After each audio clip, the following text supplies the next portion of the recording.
कहाँ तक हुआ देखो तो। 4 हो गया था। चलो आगे लिखो, एक बार में समझा देंगे, ठीक है। चौथा के बाद पांचवा लिखो, एक बार में फिर रिपीट कर देंगे पूरा।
तो नहीं लाएगा बुखार।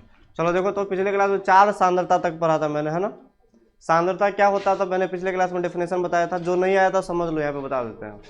हम लोग सोल्यूशन चैप्टर पढ़ रहे थे, विलियन, है ना। सेकेंड चैप्टर विलियन स्टार्ट किए थे, उसमें मैंने बहुत सारा टॉपिक इससे पहले देखा। इसमें एक नया टॉपिक स्टार्ट किए थे, उसका नाम क्या था, सांद्रता, है ना। सांद्रता, या उसको हम गाढ़ापन भी बोलते हैं। क्या बोलते हैं, गाढ़ापन। इंग्लिश में बोलते हैं कंसंट्रेशन, टर्म बोलते हैं, कंसंट्रेशन बोलते हैं उसको। उसमें सांद्रता होता क्या है, कोई पूछा है कि सांद्रता क्या है, व्हाट इज द कंसंट्रेशन, तो क्या बोलेंगे, किसी भी विलियन के अंदर में, किसी भी विलियन के अंदर में विलय की मात्रा क्या करता है, वो जानकारी देता है। ठीक, अब जो जानकारी देता है विलय की मात्रा का, इसको मैंने 2 टाइप से डिवाइड किया था। सांद्रता 2 टाइप का था हमारा, एक द्रव्यमान संबंधित, एक क्या था, आयतन संबंधित। मतलब जिसमें द्रव्यमान से रिलेटेड बात होगा तो बोलेंगे द्रव्यमान संबंधित है, जिसमें आयतन से रिलेटेड बात होगा उसको क्या बोलेंगे, आयतन संबंधित। ठीक, अब ये कितना टाइप का था, 4 इधर था, 5 इधर था।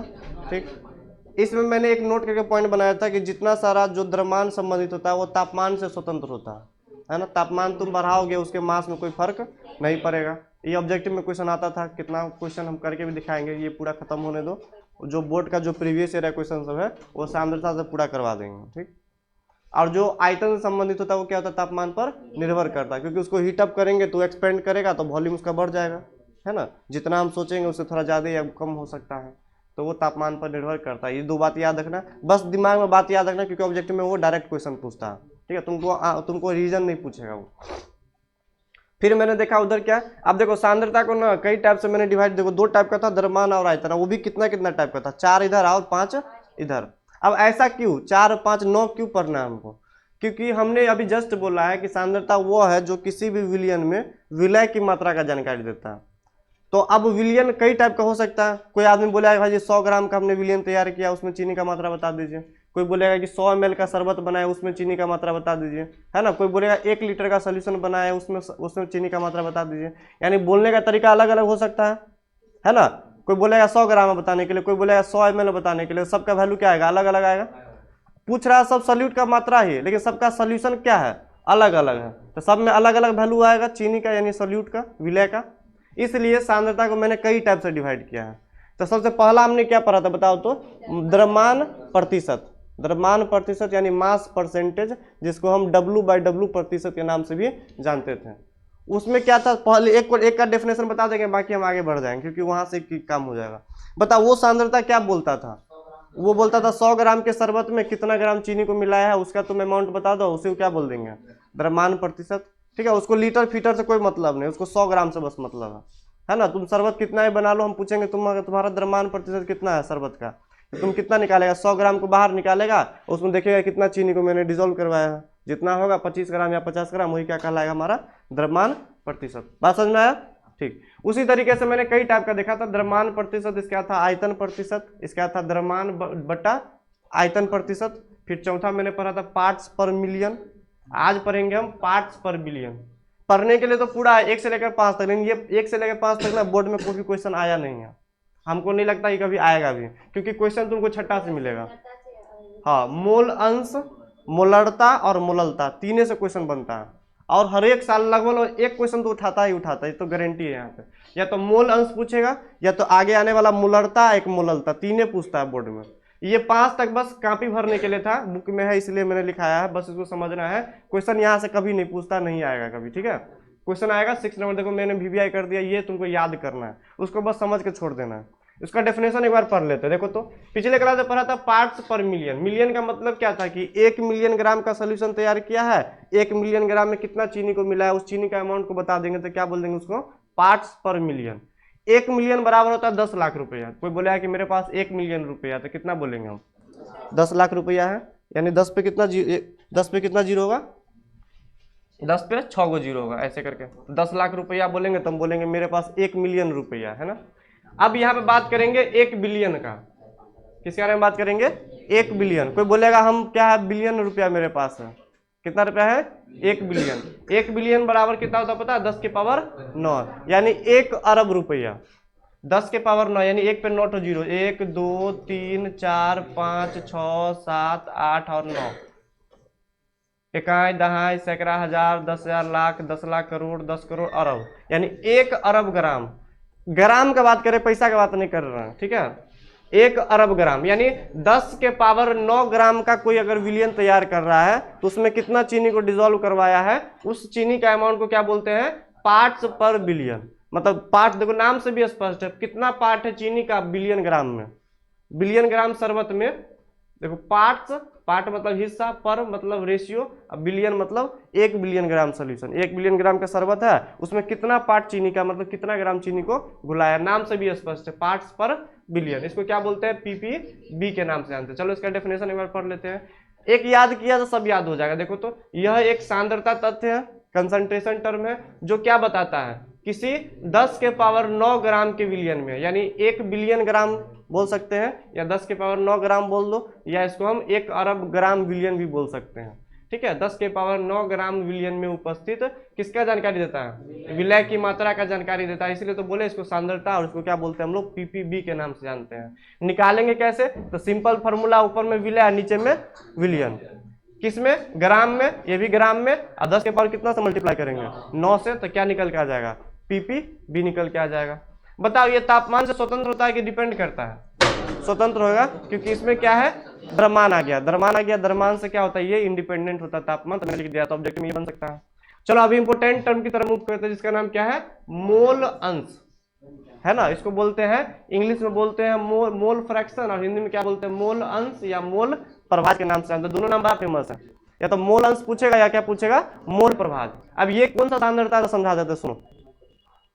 देखो तो ये मोल अंश है ना, ये एक रेशियो को पूछता है, किसी भी विलियन में ना एक रेशियो को पूछेगा, एक अनुपात को पूछता है। क्या पूछेगा वो, अनुपात। अनुपात मतलब पता है ना, रेशियो, अनुपात है ना, दो चीज का रेशियो होता है, वो वाला टर्म। तो किसका रेशियो पूछता, सुनो यहाँ पे, विलय का मोल की संख्या, ऊपर में हम ऐसा क्या रखते हैं बताओ तो, विलय, नीचे में क्या रखते हैं, विलियन, विलायक ने विलियन, विलय और विलियन। तो बताओ ये किसका रेशियो को पूछेगा, ऊपर में विलय नीचे में विलियन।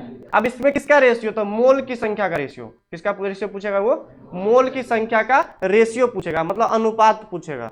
सिंपल सा डेफिनेशन है मोल अंश का, किसी को याद करने की जरूरत नहीं है। बताओ ऊपर में क्या रखते हैं, विलय, नीचे में क्या रखते हैं, विलियन।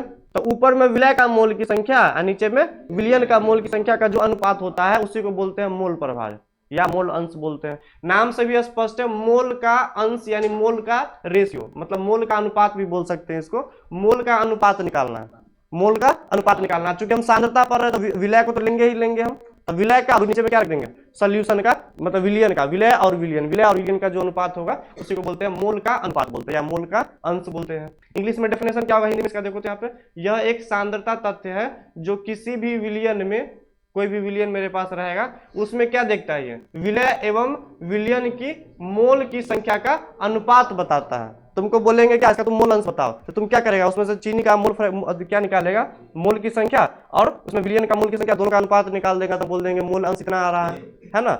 ये बात याद रखना, ठीक। एक बार और समझ लो, यह एक सांद्रता है जो किसी भी विलियन में विलय और विलियन के मोल की संख्या का अनुपात को बताता है। क्या कहलाता है, मोल अंश या मोल प्रभाज कहलाता है, या इसको मोल का अनुपात भी लिख सकते हैं। मोल का अनुपात अपने मन से मैंने ऐड किया, बुक में नहीं दिया रहता है, तो मोल अंश भी लिख सकते हैं, मोल अनुपात भी लिख सकते हैं, या मोल प्रभाज भी लिख सकते हैं। इंग्लिश में एक नाम है इसका, जिसका नाम क्या है, मोल फ्रैक्शन। बस हिंदी में 3 तरीका से आ सकता है, मोल अंश पूछेगा या मोल प्रभाज या मोल अनुपात, लेकिन हिंदी में क्या पूछेगा, इंग्लिश में मोल फ्रैक्शन बस। इसको इंगित कैसे करते हैं, जैसे कि इसको सिंबल, इसका सिंबल क्या था, पीपीबी। इसको कैसे इंगित करेंगे, तो इसको हम ना एक्स को तो नीचे की तरफ खींच देते हैं ऐसे करके, ठीक है, तो इसको बोलते हैं जीटा। क्या बोलते हैं, जीटा। या एन को ना थोड़ा नीचे की तरफ ऐसे करके खींच के मोड़ देते हैं, तो इसको क्या बोलते हैं, ईटा। तो याद रखना इसका जो सिंबल होता है मोल अंश को दिखाने का तरीका, इसको जीटा से या इसको हम ईटा से इंगित करते हैं, ठीक है। इसका सिंबल होता है, जैसे तुमको बोल देगा ऐसे करके, तुम इसका जीटा बताओ, तो क्या समझेगा, मोल अंश बताओ, या कोई ऐसे करके लिख देगा, या एन ऐसे करके खींच के दे देगा, तो इसका मतलब क्या होता है, मोल अंश बताओ यानी ईटा बताओ तुम वहां पे, तो निकाल सकते हैं यहाँ पे। अब तुम एक बात बताओ, क्या मोल की संख्या निकाल सकते हैं हम, कितना दिन से पढ़ते आ रहे हैं, मोल की संख्या कैसे निकालते हैं, दिया हुआ द्रव्यमान बटा मोलर द्रव्यमान, दिया हुआ द्रव्यमान बटा मोलर द्रव्यमान। तो बताओ ऊपर में हम रखेंगे क्या, विलय का दिया हुआ द्रव्यमान बटा विलय का मोलर द्रव्यमान, तब इसका निकल जाएगा विलय की मोल की संख्या। नीचे में क्या रखेंगे, विलियन का दिया हुआ द्रव्यमान बटा विलियन का मोलर द्रव्यमान, तो उसका जो अनुपात निकलेगा वो हो जाएगा क्या, विलियन की मोल की संख्या। क्या इसमें आयतन आ रहा है, नहीं आ रहा, मतलब तापमान से क्या होगा, स्वतंत्र होगा। क्या होगा ये, तापमान से स्वतंत्र होगा तो नीचे लिख सकते हो तुम, इसमें नहीं लिखा हुआ है तो नीचे में तुम क्या लिख सकते हो, लिख लो नीचे में, हम यहाँ पे लिख देते हैं। यह क्या होता है, तापमान से क्या होता है, यह तापमान से स्वतंत्र होता है, क्योंकि इसमें क्या आ रहा है, केवल द्रव्यमान आ रहा है। चलो नीचे लिख लो इसको जल्दी, हम आगे बढ़ेंगे। इसी के नीचे लिख लेंगे यहाँ पे, यह तापमान से स्वतंत्र होता है। बाकी हम आगे बढ़ रहे हैं, जो नहीं लिखा उसको पीडीएफ चला जाएगा, अपना देख लेना वहाँ पे, हम आगे बढ़ेंगे। जो कम पढ़ने वाला स्टूडेंट है उन्हें बोलता है कि हम उतना बहुत नहीं पढ़ेंगे हम, है ना, कितना ऐसा भी होगा भाई जी थोड़ा बता दूंगा कि मत पे पास हो जाओ, है ना, कहते हैं मैं कि नहीं चाहिए। हाँ तो जे छी से ये सब ये पढ़िए खाली 6ठा नंबर, बाकी उधर 5 तक नहीं पढ़िए वो, बुझली ना, 1 से लेकर 5 तक नहीं पढ़िए, वो सब फालतू चीज़ है, बोर्ड में नहीं आता है क्वेश्चन। आ दिन खराब रहते तो आ सके क्वेश्चन ना, आ दिन खराब रहते तो बढ़िया जो पढ़ गए तो पूरे बढ़िया नंबर रहते ना, कि तोरे चले तब कर भी कम मेहनत, आप कभी एकदम के पूरा नंबर चला हमारा तो संभव है। कृष्णा जी वही थे, पता है ना।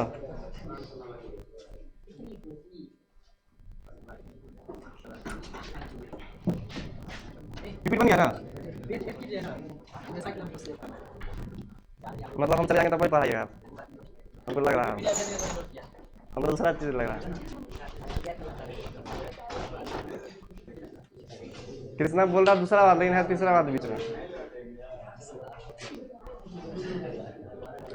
चलो सुनो, 6ठा नंबर पॉइंट लिखे था ना, नोट करके एक नोट करके 1-2 पॉइंट लिखते हैं, वो लिख लो, ठीक है, उसी के नीचे देखो तो।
हाँ एक मिनट, ये नहीं, ये ईटा नहीं है, इसको ये नंबर ऑफ मोल है। एक बात याद रखना, देखो ईटा ऐसे रहता है, देखो ऐसे, ठीक है, थोड़ा टेढ़ा रहेगा वो कर्सिव राइटिंग में। ये एन मतलब होता है मोल, नंबर ऑफ मोल, मतलब मोल की संख्या। इंग्लिश को पढ़ते हैं इंग्लिश में वैसे, लेकिन हिंदी में भी ऐसे ही लिखा जाता है। एन मतलब नंबर ऑफ मोल ए का plus number of mole B का, यानी मोल की संख्या ए का और बी का। तो कंफ्यूज मत होना, एन है ये एन अलग है, ये एन मतलब मोल प्रभाज, वो एन का मतलब मोल की संख्या है ना, थोड़ा सा डिफरेंस है।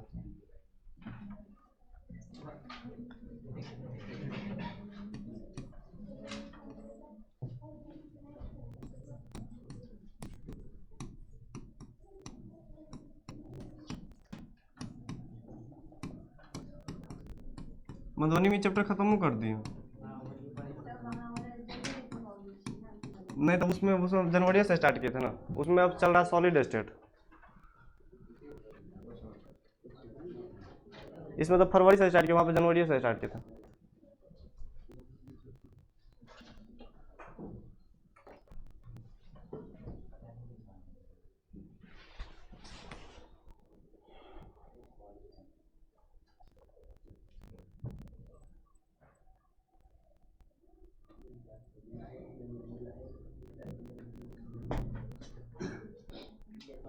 लेट से गए तुम,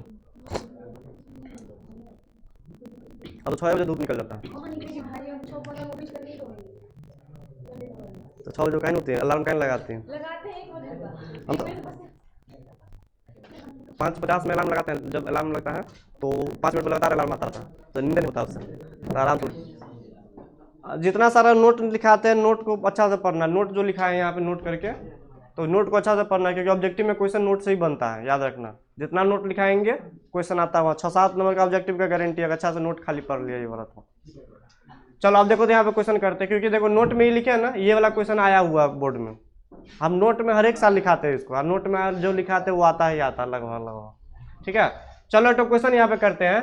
अब मेरे पास ना एक विलय है, और विलय को मैंने कहाँ डाल दिया, विलायक में क्या बन गया, विलियन। ठीक, ये जो विलय है वो 40 ग्राम है, और ये कितना है 54 ग्राम। ठीक है, 40 ग्राम कम है, ये ज्यादा है, तो विलय और विलायक बोल सकते हैं। 40 ग्राम NaOH को क्या किया मैंने, 54 ग्राम पानी में डाल दिया। NaOH एक चीनी जैसा ही सॉलिड होता है, जैसा चीनी होता है ना, उसी तरीके से सोडियम हाइड्रोक्साइड ना वैसे करके सॉलिड होता है वो। ठीक है, उसको मैंने कहाँ डाल दिया, पानी में। अब जैसे ही पानी में डाल दिया तो वो क्या बना लिया, एक समांगी मिश्रण बना लिया, एक विलियन बना लिया वो। तब बोला क्या, इस विलियन का तुम क्या बताओ, मोल अंश बताओ। क्या पूछ रहा है वो, मोल अंश बताओ तुम। तो कैसे निकालेंगे इसका मोल अंश, तो मोल अंश निकालने का मेरे पास क्या है, एक फॉर्मूला है, अभी बताए थे ना मोल अंश निकालने का फॉर्मूला। मोल अंश किसी को अगर दिमाग में नहीं आ रहा तो दिमाग में ये डालना, मोल मतलब ये मोल की संख्या, अंश मतलब अनुपात।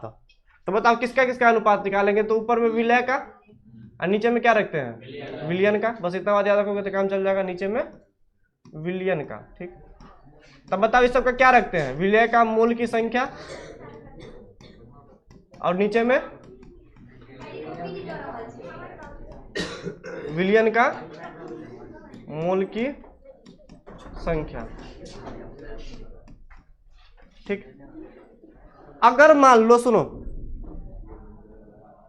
क्या इसमें मोल की संख्या दिया हुआ है, नहीं ना दिया है। देखो कभी अब देखो तुमको हमेशा बना बनाया नहीं मिलेगा कि मोल की संख्या दिया रहेगा डायरेक्ट रख देंगे यहाँ पर रख देंगे, कभी कभी निकालना भी पड़ सकता है। बताओ मोल की संख्या निकालेंगे कैसे, तो दिया हुआ द्रव्यमान बटा मोलर द्रव्यमान, ये पढ़ा था, तो साइड में तुम क्या करो, यहाँ पे मोल की संख्या निकालो, तभी तो वैल्यू पुट करेंगे तो आंसर आ जाएगा हमारा। तब मोल की संख्या निकालते हैं, तो हम याद रखना एक बार, इसको हम ए मान लेते हैं, इसको क्या मान लेते हैं, यहाँ पे हम बी मान लेते हैं, और ए बी को मिलाएंगे तो क्या बनेगा, यहाँ पे a + b बनेगा, बोल सकते हैं। ठीक, तो ए को देखो तो हम क्या निकालते हैं, यहाँ पे विलय का मोल की संख्या पहले निकालेंगे, विलय का मोल की संख्या,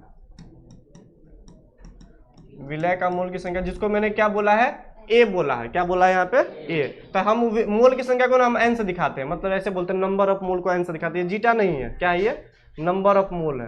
तो नंबर ऑफ मोल हम ए का निकाल रहे हैं, इसको ऐसे लिख सकते हैं ना, N A, number of mole A का निकाल रहे हैं, बराबर। बताओ दिया हुआ द्रव्यमान कितना है, 40, और NaOH का मोलर द्रव्यमान कितना होता है, 40। ये कितना दिन से पर क्या रहे हैं, NaOH सोडियम का निकालो, ऑक्सीजन का निकालो, हाइड्रोजन का, सबको जोड़ दो, कितना आता है, 40 आता है। कट के कितना आएगा, देखो तो 1 मोल आएगा। ठीक, मोल की संख्या कितना आ रहा था, मोल की संख्या 1 आ रहा है। ठीक, 1 आ गया। चलो अब निकालते हैं विलायक का। विलायक का जरूरत नहीं है, लेकिन जरूरत पड़ेगा, आगे देखते हैं हम कहाँ पे। चलो निकाल लेते तो पर भी विलायक का मोल की संख्या, इसको क्या बोल देंगे हम, यहाँ पे NB बोल दें, NB बराबर, दिया हुआ द्रव्यमान कितना है, देखो तो 54, वाटर का अनुसूत्र कितना होता है, 18, 18 या 54, कितना मोल आ गया, 3 मोल आ गया। ठीक, अब चलो वैल्यू बैठा लेते हैं यहाँ पे, मतलब जीटा निकालना है हमको, मोल अंश को क्या बोलते हैं, जीटा, बराबर। बताओ विलय का मोल की संख्या कितना है, 1, तो ऊपर में कितना जाएगा, 1 जाएगा। ठीक, नीचे में क्या रखते हैं, विलियन का मोल की संख्या। तो क्या यह विलियन का मोल की संख्या दिया हुआ है, नहीं दिया हुआ है, तो क्या करो, विलय का मोल की संख्या और विलायक का मोल की संख्या को जोड़ दो, तो इसका आ जाएगा, है ना। तो कितना आएगा बताओ, तो यहाँ पे 1 और 3 4, तो 1/4 यानी कितना आंसर आएगा बताओ तो 0.25। तो यही हो जाएगा इसका क्या, मोल का अनुपात आ गया है ना। इसे बोलते हैं क्या, मोल अंश बोलते हैं। चलो नोट करो जल्दी यहाँ पे, जीटा बराबर 0.25। ये पढ़ देते एक बार, ये नहीं पढ़ा है, नोट कर लो, लिख सकते कोई दिक्कत नहीं है। इसको ब्रेक करें क्योंकि ऑब्जेक्टिव में ना ऑप्शन देगा जब कभी तो 0.25 रहता है, तो उसमें ये टिक मारना पड़ेगा, वो सॉल्व भी कर देता है वो। ये मोल की संख्या NaOH का निकालना कैसे, सुनो। सोडियम का कितना होता है 23, ये लिखा है तो पिछले क्लास में तुम आया था उस दिन। आल चलिए 23, ऑक्सीजन कहते हुए 16 और हाइड्रोजन कहते हुए 1, कहते भोल है 40। तो ये सब पढ़ाए थे, देख लेना वहाँ पे, लिखो जल्दी। आइए ऑब्जेक्टिव में ऐसा क्वेश्चन आता है तुमको मिल जाएगा ऑब्जेक्टिव में।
इसका कोई मात्रा नहीं है, ऊपर में मोल है नीचे में मोल, मोल से मोल कट गया तो यूनिट लेस है। देखो जहाँ जहाँ पे यूनिट आएगा तो हम अपने लिखा देंगे। सब जितना सारा था सब यूनिट लेस था, ग्राम से ग्राम कट जा रहा था, सब तो कटे जा रहा था, तो कोई यूनिट नहीं था इस सबका।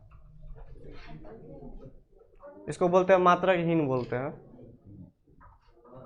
चलो 1 मिनट को तो और एक बार और पढ़ देते थोड़ा हम, फिर इसके बाद छोड़ देंगे।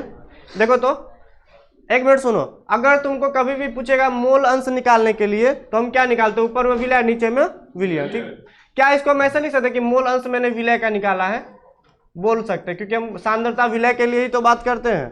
मोल अंश किसका निकाला है, विलय का, यानी ऊपर में विलय नीचे में विलयन, ठीक।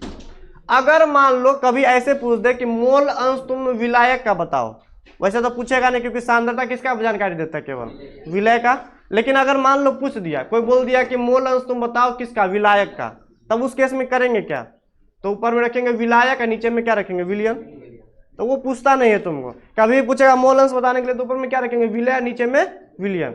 अगर वो ओपन करके पूछ दे कि मोल अंश तुम बताओ किसका, विलायक का, तब क्या करेंगे बताओ तो उस केस में। अगर पूछ दे विलायक का तुम बताओ, तो ऊपर में किसका मोल रखेंगे, विलायक का। विलायक को मैंने किससे दिखाया है, बी से, तो क्या रखेंगे ऊपर में नंबर ऑफ मोल बी का और नीचे में क्या रखेंगे, number of mole A plus number of mole B. 1 minute रुक जाओ। अगर मान लो विलायक का पूछ दे, वैसे ये पूछेगा नहीं, हम ऐसे एक क्वेश्चन करने के लिए वर्क कर रहे हैं। विलायक का पूछेगा तो बताओ ऊपर में किसका मोल रखेंगे, एन बी, मतलब नंबर ऑफ मोल बी का, यानी बी का मोल की संख्या, और नीचे में क्या रखेंगे, विलयन का मोल की संख्या, यानी Na प्लस Nb। बताओ तो इसका आंसर कितना होगा अगर मान लो पूछ दिए हम, तब इसका आंसर बताओ कितना होगा? NB 3/4, NB कितना है देखो तो 3 है, और Na प्लस NB कितना है 3 1 4, यानी कितना होगा बताओ? 3/4। बताओ 3/4 को अगर सॉल्व करेंगे कितना आता है? 0.75, 4 7 28 यानी 0.75 आएगा। ठीक, अगर हम किसी भी, ये आया ना आंसर, इसमें कोई दिक्कत नहीं होना चाहिए। वैसे पूछेगा नहीं, हमने मान लो पूछ दिया, मोलस पूछेगा तो डायरेक्ट विलय और विलयन निकालना है एग्जाम में, ये नहीं निकालना। ठीक है, मैंने ऐसे ही बता दिया क्योंकि यहाँ से क्वेश्चन करेंगे जो कि बोर्ड में ऑब्जेक्टिव में आता है, समझते क्या। अगर मान लो मैंने ये किस यहाँ निकाला जीटा ए बोल सकते हैं, क्योंकि जीटा ए कहने का मतलब ये विलय का था, इसको क्या बोल सकते हैं? जीटा बी लिख सकते हैं। ठीक, अगर हम दोनों का सम करेंगे ना, कोई भी सॉल्यूशन के अंदर में कोई भी दुनिया का विलयन है मेरे पास, उसमें अगर हम विलय का मोल फ्रैक्शन यानी मोल अंश और अगर विलायक का मोल अंश को अगर जोड़ेंगे ना, कोई भी विलयन हो दुनिया का, उसमें दोनों का जोड़ हमेशा किसके बराबर होगा? 1 के बराबर। तो चेक कर सकता है 0.75 और 0.25 कितना आएगा? 1 के बराबर। तो यही मैंने लिखा है, देखो यहाँ पे किसी भी विलयन के लिए मोल अंश विलय का, मोल अंश विलायक, इसको विलय बोल दो, इसको विलायक बोल दो, XA और XB दोनों का सम हमेशा किसके बराबर होगा? 1 के बराबर होगा। ये ऑब्जेक्टिव में बिहार बोर्ड कई बार पूछा हुआ है, तुम देखना 2013 से क्वेश्चन बैंक निकालना, 2024 तक एग्जाम हुआ है तो उसमें ये वाला क्वेश्चन बहुत बार पूछा है। किसी भी विलयन के लिए मोल अंश का जो जोड़ होगा विलय का और विलायक का हमेशा किसके बराबर होगा? 1 के बराबर होगा। तो इसीलिए मैंने लिखा है किसी विलयन के लिए XA प्लस XB किसके बराबर होगा? 1 के बराबर। ये याद रखना, ऑब्जेक्टिव स्टार मार दिया। ठीक, इधर देख लो तो मोल की संख्या कैसे निकालते? दिया हुआ द्रव्यमान बटा मोलर द्रव्यमान, ये तो पता है, बताए थे। सेकंड नोट के लिए क्या लिखा है? विलयन का मोल की संख्या कैसे लिख सकते हैं? मोल की संख्या आप विलय प्लस मोल की संख्या आप विलायक। चलो यही तक मैंने रख दिया, इसको नोट कर लो। ठीक है, अब ये समझ में आ गया होगा बात, रहने देते हैं, अगले क्लास में मोलरता स्टार्ट कर